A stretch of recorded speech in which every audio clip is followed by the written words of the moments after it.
Good afternoon and welcome to those early birds that have joined. As always, we're going to give it a couple of minutes just for all the people that are trying to rush to get to this webinar on a busy afternoon. So we'll be back in a couple of minutes or so.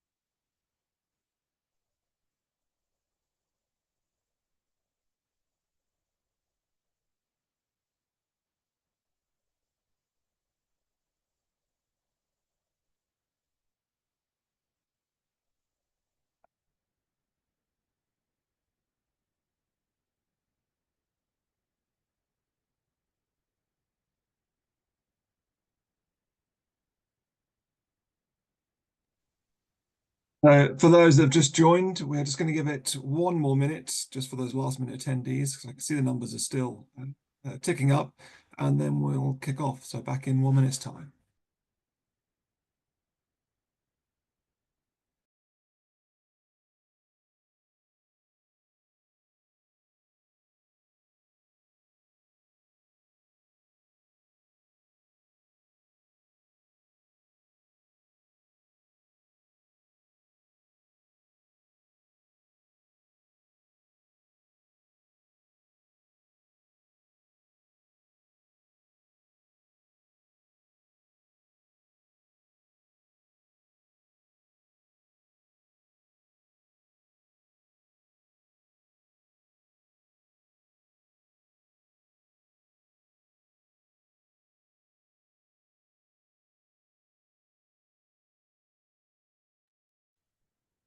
Okay, thank you for joining. I think we'll kick off now, as we've got a good number of attendees that are there. So welcome to this final for the year of our weekly Wednesday webinar series. Unusually on a Tuesday, as we run up to the Christmas period. Will that stay? Will this be a once-off? We'll find out next year, but that's not a trend or prediction. So today, as we wrap up the year, we're doing a little bit of looking back, but mainly we're focused on looking forward to 2025. We'll touch on some of the trends that we've seen and some of the insights that we collectively as an organization have gathered, and then most importantly, our predictions for 2025. There probably should be a forward-looking statement at this point. Nothing's guaranteed. Don't bet the house on this, but importantly, in addition to our views, we'll dive into the challenges and what to do about them. What's the approach that we should be taking? And this is all in an effort to make sure that we have as secure as possible 2025. And this is all supported by our 2025 Trends and Predictions Guide that was released today. And I will guide you to that towards the end of the webinar.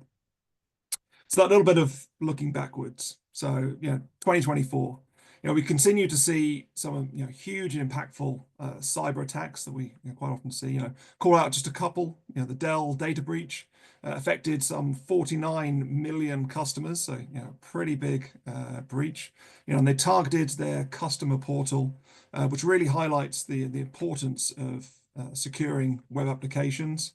But not just the infrastructure, not just the code base, but all the way through to the user behavior. As it was through manipulating that application, were they able to brute force the service tags on the Dell infrastructure and gather all of that information.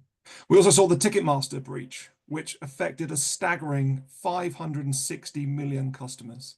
So that's 1/16 of the global population that are clearly enjoying themselves at gigs and concerts and others. But it showed the impact and risk posed by third-party providers and being able to manage and govern those. This was through Snowflake, so a technology partner, and their data lake that allowed them to access all this information. But I would say, pretty reasonable $500,000 ransom for 560 million users. So, and just still reflecting on 2024. Our topic at our Security First conference was threefold this year. It was exposure, resilience, and the AI impact. we saw a focus on exposure, trying to get to grips, understand that fully, and we'll touch upon that a little bit more later. Building resilience into our IT and cybersecurity processes. A lot of this mandated by regulations such as DORA and NIS2.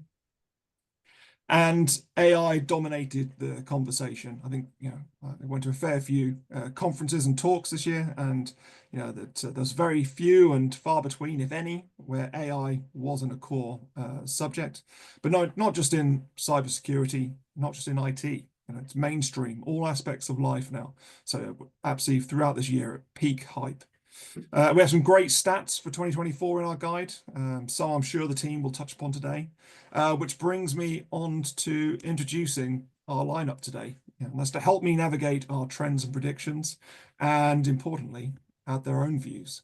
So first up, we have Brian Martin. Brian is our Director of Product Management at Integrity 360. Brian is a seasoned senior product leader with over 25 years under his belt, guiding strategic planning, business innovation, product development, all in that technology and services sector. Brian has deep knowledge of both the market and technical elements of cybersecurity, telecoms, networking, IT, software, and related services.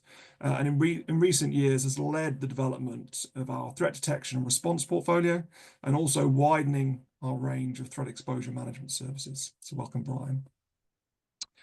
And then we're also joined by Matthew Dale, or Matt Dale, as I know him, who is the head of our technical services for Integrity 360 and is a specialist cybersecurity professional with a 19-year career history in pure play cybersecurity. Interesting fact, I've worked with Matt off and on for 18 of those 19 years, and it's been a pleasure all the way through, Matt. Matt has a strong experience in the fields of networking, endpoint, cloud security, using a blend of sort of best of both breed and converged technologies to deliver that expert enterprise solutions to our customers. And then the last thing I just wanted to mention before we jump into our topics is the Q&A function. There's a Q&A function available. Please feel free to ask questions on any of the topics or any other topics and put us to the test throughout, and we will get to those at the very end of our webinar. So on to our first topic that we want to cover, and that is balancing the human cyber equation. So spoiler alert, the human cyber equation is our topic for our Security First conferences this year. So ideal and great place for us to start. And particularly in the backdrop of a really hyped world focused on AI. Our industry is very much tech focused. We've got 3 technical people on the call today. So it's very easy to focus on that tech and forget about the people. For us, like most organizations, our people are our biggest strength. They're our asset. Our expertise and that collective knowledge and experience, that's what that's what delivers the value to our customers. It's what our customers know us for. So it's right that it should be, one of the core focuses, not get lost in that technology conversation. But, we've got to ask the question, what do we mean when we say human cyber equation and balancing it? So Brian, I'll come to you first. What do we mean? What's your interpretation, as there are many aspects to this, and why is it a hot topic for 2025? Thanks, Rich. So balancing the human cyber equation is about considering and balancing the human factors with the technology factors when considering cybersecurity. I mean, it would be great if we could just buy a product or a tool and it took care of all of our security. That would take a lot of pressure off from all sorts of angles, but it's not reality. So you do need to balance and factor in the human side as well as the technology side. And the way I interpret it is in 3 main areas. So the first one is the security of your general staff population, because as we know, they are an extremely common vector of attack from threat actors. So equipping the general population with their, with the device, equipping them and their devices they use, and the infrastructure and applications they use with the tools and knowledge to protect themselves and the organization against attack. In some cases, against malicious actors masquerading as legitimate actors, often themselves in possession of advanced tools. So that whole human side of securing the general workforce in all its different facets, both training, awareness, tooling, etc., is a key part of it. The second is the security and IT teams. Those are people in your organization. So how can you develop and invest in the skills and resources and tools and technologies to defend your organization, but augment the people with the evolving security tools and technologies to make them more efficient and effective in the face of the emerging threats. And as we know, AI is creeping both into the adversary side and into the defensive side as well. So being able to leverage the latest to bolster those teams, also in the face of continuing staff and skills and resource shortages, is equally vital. And then the third area I would look at would be there are threat actors, there are human beings behind the adversary side.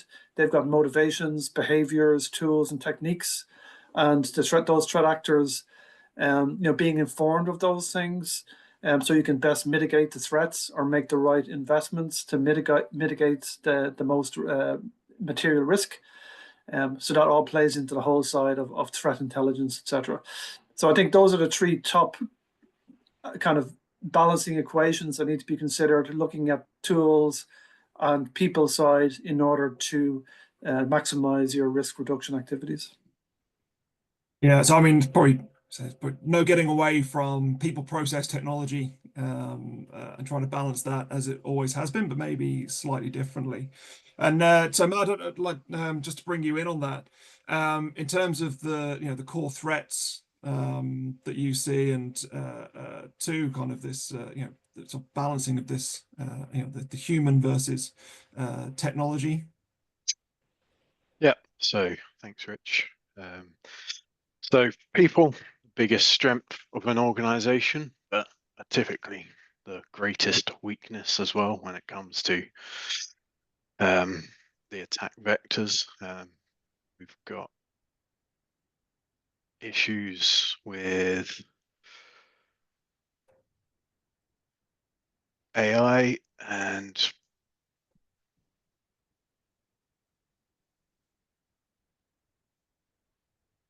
sorry, we've got yeah, sorry, I think we lost you there. Sorry, Matt, so, yeah, it's all right. yeah, I'm just you carry on. So no, I think the bit you're trying to that we're looking to get to there, yeah, John, they are kind of the soft underbelly, and I think that's something that and the reason why we called it out as sort of trend number one. What we expect to see is that shift to focusing on those human elements. How do we secure those? How do we secure not just their access, but how do we protect them from some of the threats that are posed against them?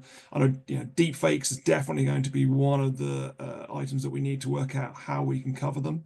And we talk about people, but there's probably what's the technology solution to that? How can we authenticate people and beyond? So I think that's a very sort of key part to start with.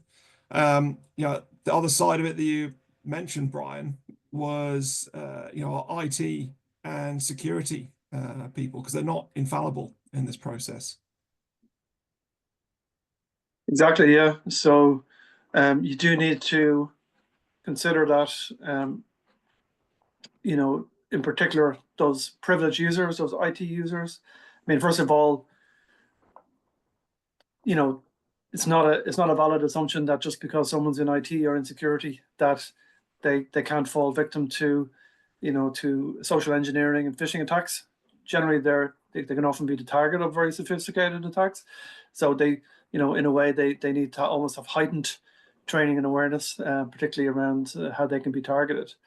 Then you've got specific tools. Obviously, for example, many organizations, but not all organizations, have specific technologies and processes around privileged access. So that's definitely something to be considered. Also, we've seen that many security professionals struggle with overload, whether it's alert overload, whether it's project overload, dealing with too many different technologies and vendors.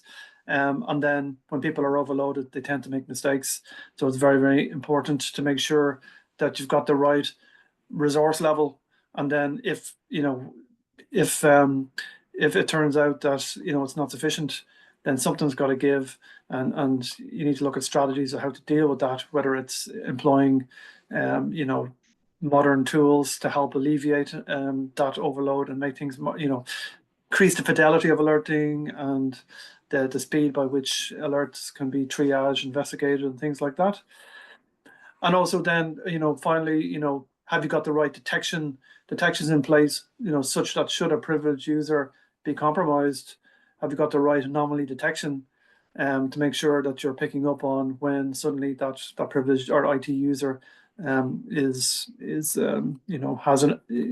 indicators of anomalous behavior that could represent a compromise. So I think it's really important to think about particularly the role of the the IT privileged user and how that gets secured both on a human and a technical side. Yeah, I think there's some great stats out there. Some of them will be inside of our guide around the amount of incidents that have their root cause in the human element, whether that's through error or otherwise. And I think we're kind of looking at it from I suppose, how can we wrap technology around to protect our user base? How do we wrap technology around protecting our IT users, whether it's from them being compromised from a privileged perspective, or whether it's through mistake, as you say, being well overloaded.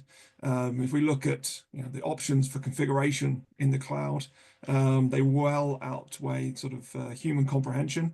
So it's extremely difficult to work out what one small change, the flap of the wings of the butterfly on one side of the world, having a typhoon impact on the other side. So that's very clear. And then, so that's technology aspects, but there's also the view of how do we develop that security culture in the business, which I very much see happening as we go forward. So we'll just to make sure that we keep on time, we will go on to our second item, and that is XDR sort of gaining ground as a preferred alternative to SIEM. So XDR, an acronym that's gone through its transition, from marketing term to actually being a technology term. But I suppose we're posing the question: is that now reality? So what is XDR? Also, it stands for, I'm sure most people on the webinar will be aware of it, but just in case, XDR is extended detection and response. E was already taken for EDR, so they've gone for the next letter. But it's pretty broad, covering threat detection and response across many different platforms. Our prediction is that 2025 will be the year for XDR to soar, and obviously that's soar like a bird, or hopefully soar like your investment, and not the security orchestration, automation, and response. Or is it going to soar? So Brian, I'll come to you first on that. Sort of XDR buzzword to reality. Is there probably a great place to start? Is there really a single standard for XDR, a single vision for what it is? I don't think there is, Rich. I think there is a high level agreed definition, but because it's relatively high level, it leaves a lot of space for vendors and for technology solutions to vary quite significantly in terms of their functionality and their capabilities, and we definitely see that with all of the vendors we work with. So in terms of the high level definition, it's really about unifying, security incident detection and response capabilities, integrating threat intelligence, security event and telemetry data from multiple sources, security analytics, correlation of security alerts, and so forth, including native sensors deployed. But what we actually see, we see a lot of variance in the degree to which the threat intelligence is integrated and the quality of that, the different domains of detection and native sensors available in platforms. Because a lot of the vendors, pretty much all the vendors we've traditionally worked with now badge their platforms as XDR. But some of them come from a kind of an endpoint background, EPP, EDR, and they've now extended out start covering network, cloud, identity, email, and security analytics. Others are coming from a network side with integrations. Some of them don't even have like the third-party functionality, you know, the protective layers, and they offer integrations with other third-party tools. So even though the promise that it's a completely integrated stack, what you find is actually a lot of them have third-party integrations. So there isn't. So we definitely see that trend that it is starting to evolve, where you know there is very widespread adoption happening of XDR type platforms, but they all look, you know, quite a bit different, and it's growing, but you know it's come from an area where it's mostly this, you know, being more appropriate and more used by small to medium enterprises who don't want to deal with all the integration headaches of multiple vendor technologies across our stack. So we see it eating into that area, but I don't think in 2025 it's going to completely replace that for all customer profiles. Well, I suppose that's you know, probably, I guess the big question that we're answering, you know, is XDR going to take over the world of security operations? Brian, you're kind of saying ish, maybe a little bit. Matt, what's your kind of view on where XDR will kind of take us and the adoption of it? I agree with Brian. I don't think there's a standard for XDR as such. Everyone seems to have their own take and approach on it as a solution. I think we will see an uptake over the next year or two. I think it will complement existing solutions to meet requirements, but I think there is still a place for SIEM in the larger organizations where, you know, there's more complex requirements. But XDR. You know, Matt, I was going to challenge you on that until you sort of kind of said that point, because you know my view is SIEM is dead, except for those large organizations that have a very specific requirement. You know, I think you know, I would, you know, not be investing in a standalone SIEM platform. We're looking at integrated XDR platforms, but trying to make sure I tick as many of those boxes as possible. I think, as you say, as both you say, is, you know, XDR is being approached from a couple of different standpoints, whether it's coming from the endpoint, actually probably more than a couple endpoints, whether it's coming from the SIEM perspective. You know, we're seeing data lakes integrated into the platforms, but yeah, I'd probably be as bold to say that, you know, that over the course of 2025, you know, SIEM, SOAR, I think SOAR is going to disappear from from Gartner's Magic Quadrant or Market Guide, whichever one it is, as being a standalone technology, and start to be completely consumed in that direction. Yeah, I would say that you know, standalone SIEM is feeling a bit unwell as opposed to completely dead. You know, it's still needed for some, you know, compliance and log retention, advanced, you know, customer threat detection use cases. I think it is true. It's not becoming no longer the first choice for detection of common threats. You know, stuff that out of the box solutions can, you know, can switch on pretty quick with, you know, pre-configured XDR options in your stack and things like that. That will erode its use. And also, I think more advanced SIEM capabilities will come into XDR platforms, such that it's more a case of then consolidation rather than that the actual capability is, if you like, not needed anymore. Yeah, no, that's interesting. John, we could probably spend loads of time on here. There's you know, other things that I wouldn't mind touching on, just kind of that, you know, this is, I think, just to wrap up this section, I think it's a sort of changing trend that's in the market that we've seen over a little while. It's kind of that consolidation effect. You know, we see that, you know, consolidation of vendors in the market. We see consolidation of tools and capabilities. And actually, I think in every area, you know, just seeing that, you know, you know, having, you know, a single tool to rule them all. I think overall. So probably very closely linked to that, you know, our next trend and prediction is really around the maturing of AI. So as I said, you know, no discussion in 2024 or conversation, or even looking at 2025 would, you know, be complete without touching upon AI. You know, for all the hype that we had, you know, leading into 2024 and across, as you know, we kind of start to see some of these technologies become more mainstream. You know, what we actually got was, you know, hallucinating glorified assistants. So, you know, what's our prediction here? Really, it's that we, you know, the AI, you know, this is the AI actually matures to get to the point where it's truly useful in cybersecurity. But Matt, you know, what's your view? You know, how do you see this shaping up as we go in 2025? Where do you kind of see the, you know, some of the key benefits that it'll bring and uses? So AI is an interesting topic, and I think that a lot of vendors are jumping on the bandwagon and want to say that they've got AI or integrating AI into their solutions. I do think that has to be taken with a level of concern and caution, because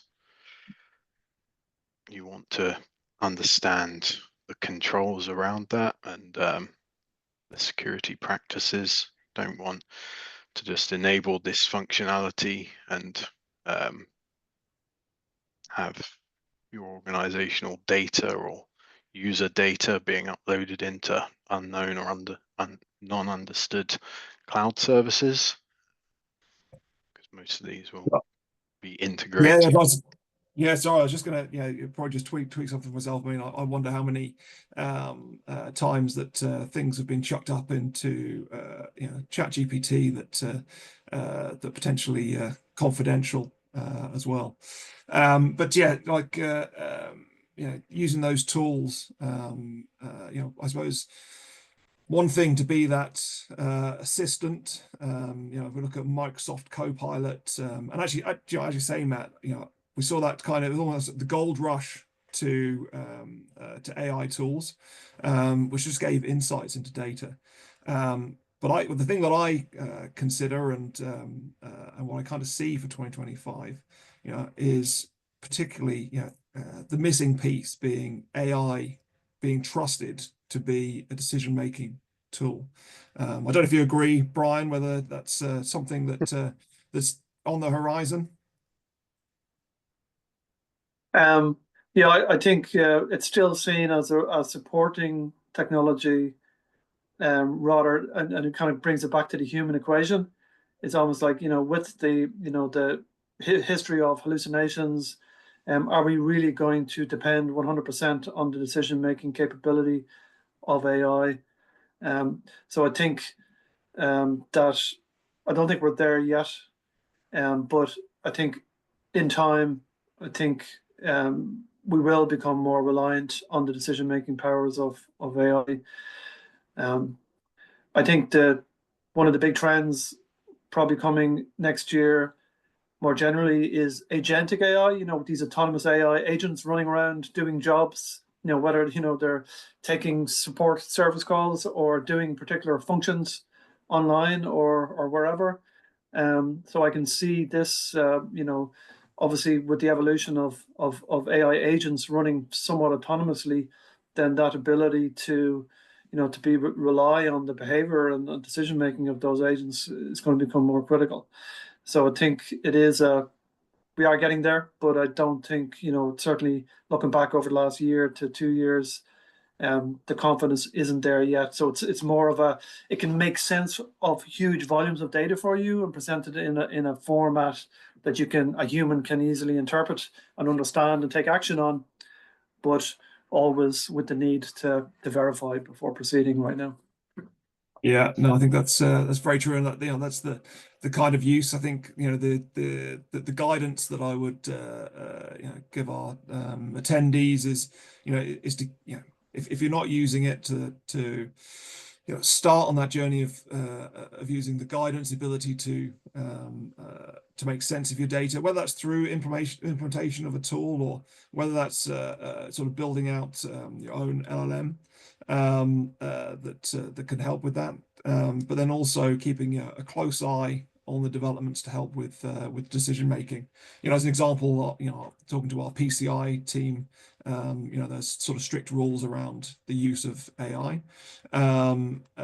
particularly. It can be used for data gathering only, but no decision making because of the confidence in it. But that's the piece that I see changing over time, and I think that will have a quite a big ramification on the security industry. If we start handing those pieces off, we can look at autonomous response. There's one thing setting a playbook that's going to look, if this happens, then do this. But having something that is able to respond autonomously and understand what it's looking at, understand the context, I think is going to be a big game changer. And the last thing, probably linked into the previous topic, was XDR. And I kind of said, Arjun, at the end of SIEM and SOAR, I think this is the nail in the coffin for SOAR platforms in general. Because I can look at AI and implementation in cybersecurity is effectively a SOAR platform on steroids that you don't need to do all the upfront work for. So once it gets into that position, I think it's going to be that nail in the coffin. So on that, Rich, I was just going to say, would you see that AI might replace the playbook definitions and potentially just be able to create those on its own? Well, that's the dream and the ambition, I would say.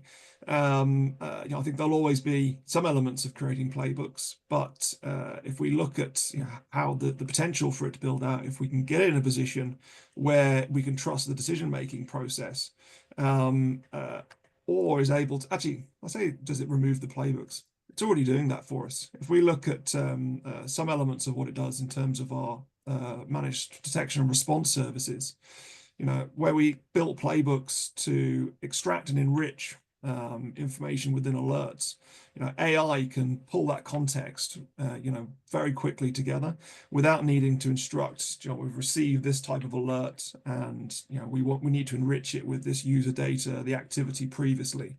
It can automatically search and furnish that information, which at its fingertips, which SOAR was already doing, but had to be fed and watered, whereas it can do it a hell of a lot quicker.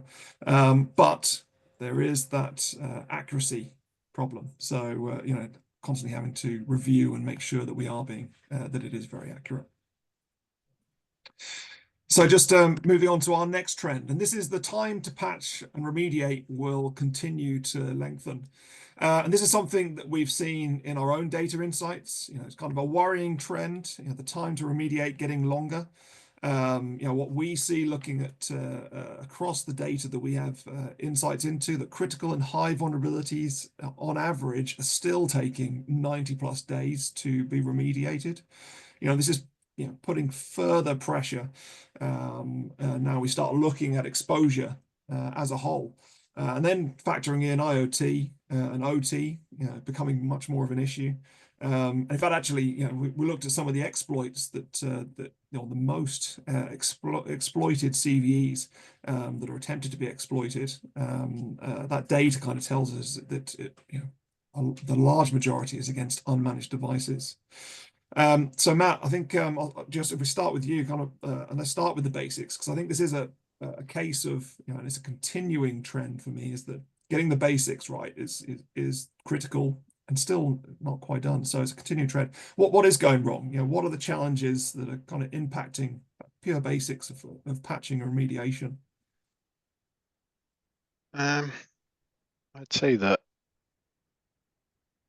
the general basics, so understanding the full extent of software across the environment, the versions that everyone's running on servers or the user's endpoints, the control around those in terms of maintenance windows to download and install the patches. So we often find there's a large lag between patch being made available for vulnerability and then the process that then follows to get those patches installed, and the priority of those patches and patching is often. Yeah, and actually, so some of our insights, Matt, kind of alluded to that, and I think that one of the things that needs to happen in 2025 is getting a grip on how we patch things, and what I mean by that is that if we look at Intune, not particularly great, great for Microsoft, but not so great for patching third-party products. And one we actually see is that the most unpatched product is actually Zoom, that we're all on today, and it's because even though it's got an auto update function, it seems to get missed out and not having the ability to patch some of those. So I think that's definitely one of the things. It's visibility as well, is understanding what needs to be patched. But Brian, let's talk about sort of briefly, exposure versus vulnerability. What's the difference here, and what do we need to be thinking about going forward? Great question. Before I answer that, just why is it that when we only realize we have an unpatched Zoom when we're about to join a Zoom call and we're late and it's really important, and so we have to download a new version? So it seems to be timed like that. Yeah, so the difference between vulnerability and exposure is that like we know that vulnerability, there are too many vulnerabilities, and the new ones grow each year almost exponentially. We've seen those numbers being published every year. But so in itself, vulnerabilities are a challenge, but they're only one form of exposure. Exposure is anything that can be exploited by a threat actor in an attack. And of course, vulnerabilities classically they tend to exploit, but they can also exploit other things.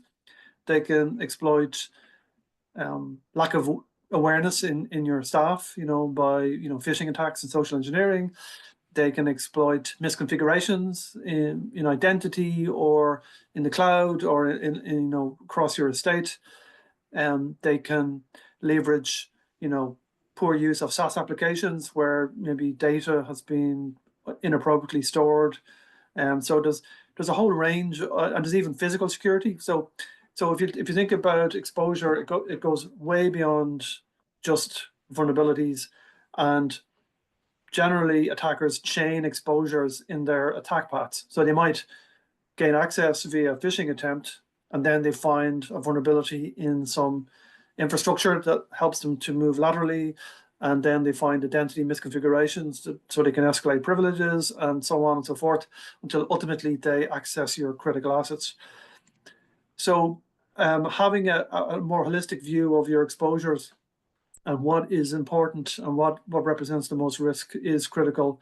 And that's where the whole concept of continuous threat exposure management tries to address that in a cross-organizational program that continuously looks at the scope of the exposure you may have, looks at the the prioritization, and then crucially mobilize your team to and not just the security team, but typically the resolver groups sit outside security, in IT infrastructure application development teams, and they all need to be on the same page.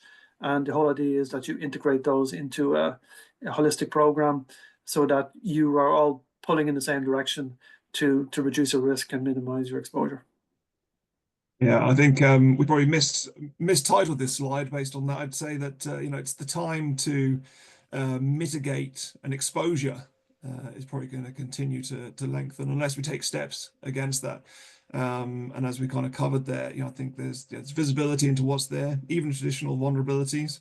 But particularly as we're growing in terms of our infrastructure, typically most organizations, although the cloud is great, they've now got a cloud infrastructure to protect, which is private cloud or infrastructure as a service. We have SaaS applications we've got to protect, and we've still got our traditional on-prem environment and all of our user devices. So that's hugely expanded, particularly then we look at IoT and OT in the environment. There's all expanding out there that then moves into. Yeah, and a lot of organizations only have visibility of, 65% of the assets in their environment, and they're actually unaware of all the other, like IoT devices or OT devices or things that have been put there, shadow IT, you name it. So most organizations don't actually have good visibility of their entire attack surface. So that's kind of a crucial component of exposure management. And then even the topic we just covered around AI, anytime a new technology comes along, it represents a benefit in terms of productivity and efficiency, but it also represents a potential new exposure. And AI brings in new exposure as well in the area of like information security, data protection, etc., that you need to be very cognizant of before you roll it out willy-nilly across the organization. Yeah. So I think we talk about the trend and prediction. Well, let's just to round that out, let's take steps against that. First one, get an understanding of where you lack that visibility, so you get a full picture. Centralize that picture as much as possible so you can actually orchestrate an effective response to mitigate those, and actually prioritizing what needs to be mitigated. There are only so many hours in the day, we only have so many resources, so it's important that it gets the right focus.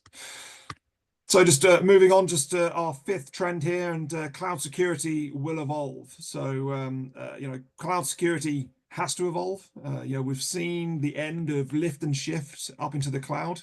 Now the migration is focused on how do we take advantage of the cloud with true now cloud native approaches, microservices, serverless functions, and everything else that goes with it. There's been plenty of breaches based on exposed S3 buckets, blob storage, and we're not talking about 2024. We're going a good few years back. So the focus today has been on cloud security posture management, which is around identifying some of the gaps in configuration. Actually, probably linking up into our previous topic of getting that full picture of exposure. But this definitely isn't enough. And I'd say sort of enter stage left, CNAPP, so yet another acronym for us all to deal with, and that's in line with that trend of kind of consolidating down, which is that sort of tool to rule them all. But Matt, just very briefly, why do we see cloud native applications needing a specific approach to security? So I think there's a speed of adoption to these cloud services. So often the security is an afterthought. It might not be the consideration or the design that's sort of preceded the use of these applications. They're easily available and normally end up just registering and going on a trial to draw you into these services. So then I think people overlook the access, so user roles, levels of privilege, securing with multi-factor, any time of use policies. And I'd say there's probably consistency issues in terms of what they might normally deploy policy-wise in services they might be deploying on-premise or in a data center, because they take time to consider their deployment, and I'd say that opens a path for gaps in terms of the policies around these cloud applications. Yeah, and actually, Joel, one thing you touched on there at the very start is that being an afterthought, and I think that probably echoes how much we need to focus on how do we secure things as early in the pipeline as possible. It's also a piece around how do we who's responsible, how do we bring our that's about how do we create that kind of DevSecOps. And Matt, I know that back in the 18 years ago or so, we were all focused on firewalls with a be all and end all of security. But in terms of the cloud, dedicated firewall? Is that something, it's just as an example, is that something we really need? Or, the CS, the cloud native tools, are they doing the job? I think it depends on the cloud that we're talking about and the services in use, but I think the need for dedicated firewalls is probably dying out in the cloud. For tools that centralize access to the SaaS services or other cloud services that have been provisioned so that they can be controlled to a corporate standard, have a centralized identity database, policies for multi-factor. I think the need for centralizing firewalls becoming less for these types of cloud services. There's not really a lot you can do aside from possibly restricting access from where people are accessing these applications. Yeah, so I think it's definitely a changing market. So if we come on to our kind of trend and the how we see that evolving, I think the question that we're posing, just getting back to that cloud security posture management, is will that die in 2025? So Brian, what's your kind of view of how that's going to evolve, and will it survive? Will it be a thing we talk about next year?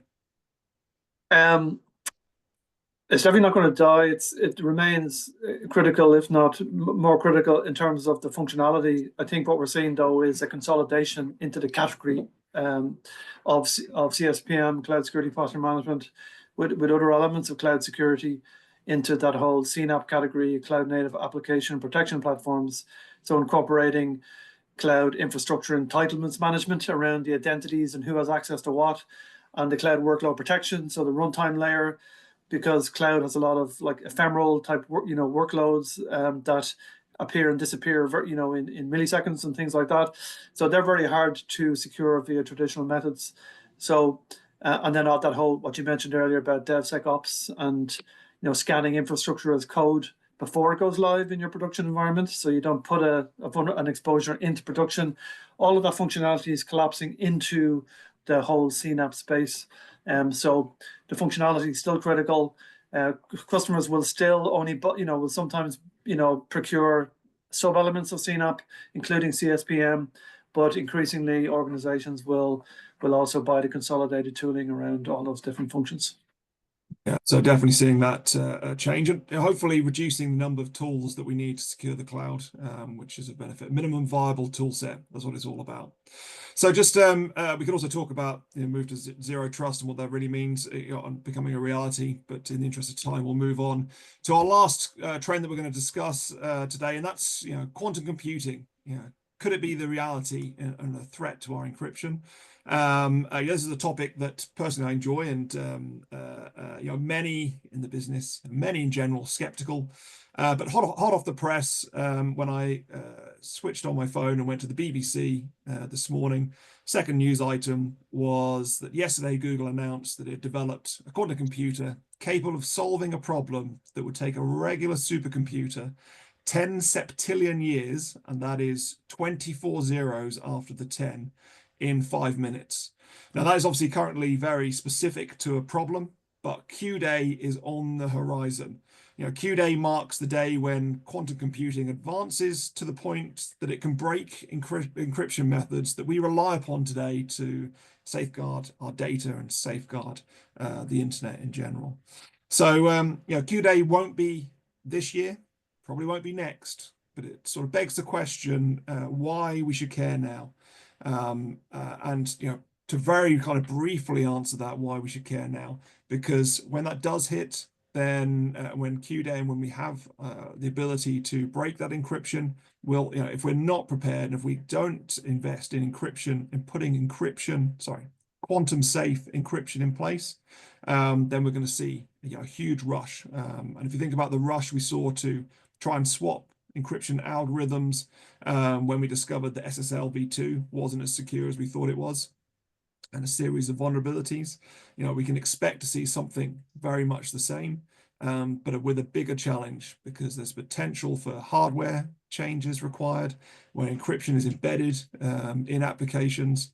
We're going to need to look at how we can fix all of that. And probably one question that I would potentially pose to myself is, why do we care? Who has this capability? Is this just an NSA, a nation state, or the Googles of this world? And yes, it is at the moment. But the thing that I would reflect upon and think about is that rate of change we've seen in AI, in a very short space of time. Once it became clear that it was viable, that there was huge amount of interest in it, that it was commercially available, then we suddenly saw it appearing, not just in ChatGPT, but OpenAI providing their models, LLMs cropping up everywhere. Now, appreciate there is a bigger hardware requirement here, but there's the potential for it to come freely available in the not a million miles away, not a quantum leap into the distance. That we should be paying attention now. We should be planning for it. And again, when I attended the PCI conference earlier this year, as encryption focus is a big focus for payments, transactions. It's something that is getting a lot of attention, particularly because data that is being harvested now that might not be able to be encrypted now may be able to be encrypted in the near future. So we're probably over on time. Just to call, I was going to touch upon some regulatory dates, key regulatory dates, just to put on your diary, and that's DORA, the 17th of Jan 2025 is when it comes into force. So if you're not ready for it, I suggest you jump onto that very, very quickly. NIS2. 17th of October 2024, it was transposed into EU law, should have been transposed into local laws, but we're seeing that vary throughout depending on when. For example, Sweden, 1st of January was when it comes into law, but probably again something to focus on. And then we have the EU AI Act, the first implementation of that coming sort of February 2025 to keep an eye on. That's obviously to stop some of those guardrails on AI. So with that, I will just touch upon we have a QR code on the screen now. This is not a quishing attempt. This is please use it to download our guide to 2025, where we can dive into a lot more of the topics that we've touched upon in a bit more detail and go from there. And then also it'd be remiss of me not to put a plug out for our Security First conferences. Now we run these across Europe last year. We're going beyond Europe and into Africa and potentially the Caribbean as well next year. But our conference will be focusing on balancing that human cyber equation that we started with at the very beginning, and all the different aspects of that and how we can make sure that we get the best out of our people, our technology, and combining those together to make sure that we can be as secure as possible. So with that, I'll just jump to the Q&A and just spend a little bit of time on here, rounding it out as we come towards the hour. And we've got 3 questions in here. So the first question, we are a large multinational with heavy investment in SIEM technology. Do you predict SIEM will be retired as a technology in the midterm? I'll take that one, unless anybody else wants to barge me out of the way and jump in. No, not in the midterm, potentially long term. And the reason I say that, which I appreciate, flies well in the face of my bold statement earlier that SIEM is dead. That for a large multinational where there'll be unique requirements, assuming that there is going to be unique and custom requirements, I would see that SIEM will continue to be, that's going to be its niche rather than being the broad base and broad coverage that we've traditionally seen with SIEM being the centerpiece of any threat detection and response capability. It's really about that centerpiece and our anchor point being an XDR solution going forward. And actually, as we touched upon, XDR being the platform that, rather than just being an acronym or a solution, it's how do we combine, and it's, the combined platform to make sure that we've got coverage of our endpoints, our networks, our identity, our cloud. Did I miss anything off there? And pulling those all together in one central location to be able to run all of our analytics across there, to be able to follow the breadcrumbs and identify that, the most important needle in a whole load of needles, a stack of needles. So thank you for that question. We had another question on, does security awareness and training have to evolve? Brian, I might come to you on that one. How do you kind of see that changing? Yeah, from a training, it needs to evolve to make heighten people's awareness of the new generation of social engineering, AI-led attacks with deepfakes and the like. We're already seeing examples of high-profile breaches in that area. So that's one aspect of it. But the other, and probably more important one, is that, I think these programs have become a bit tired and repetitive, and, people sometimes just go through the motions. So we need to move beyond security awareness and training into building a security culture. And how do you build a security culture? Well, it's a number of ways that you work on any culture. You use leadership by example. You celebrate the heroes and not just punish the offenders. You make it a bit more fun. And we've heard of some innovative organizations actually employ marketing people in the security department to help market out the concept of security awareness and security culture. So I think all of those things need to be considered beyond just security awareness and training. Yeah, integrity empowers organizations to do great things securely, and I think that's the PR message around security, full stop, that needs to be dished out there. So, John, one last question before we get to to the hour, and that is, John, Brian, as our your focus area is threat exposure management and the portfolio around that. The question is, how do you see CTEM technology evolving? So I see it evolving. There's definitely a consolidation in the space, between vulnerability and wider exposures, cloud security posture, and then both the source detection side, the assistance with the prioritization side, and then integration of remediation operations into downstream resolver groups, all coming together in unified platforms. So we're seeing a big vendor consolidation. We're seeing new and novel, innovative ways to help with the big bugbear, which is how do you prioritize the never-ending stream of exposures. Integration of, putting a bit more sense around the remediation side of the house, the integration of more advanced threat intelligence to give early warning to organizations around their exposures, and then also consider integration of not just internal exposures, but also even external threats on the open, deep, and dark web as well, all factoring into the equation. Excellent. Well, I think that we've probably gone to the end of our time that we can permit. So I'm going to thank everybody for joining. Thank Brian and Matt for joining today and walking through some of the trends and predictions and providing insights. And I will leave it with a thought that, in this world of hyped AI, let's not ignore those humans that are all important and make sure that we secure ourselves for 2025. Thank you very much. Thank you. Thanks, Rich. Bye now.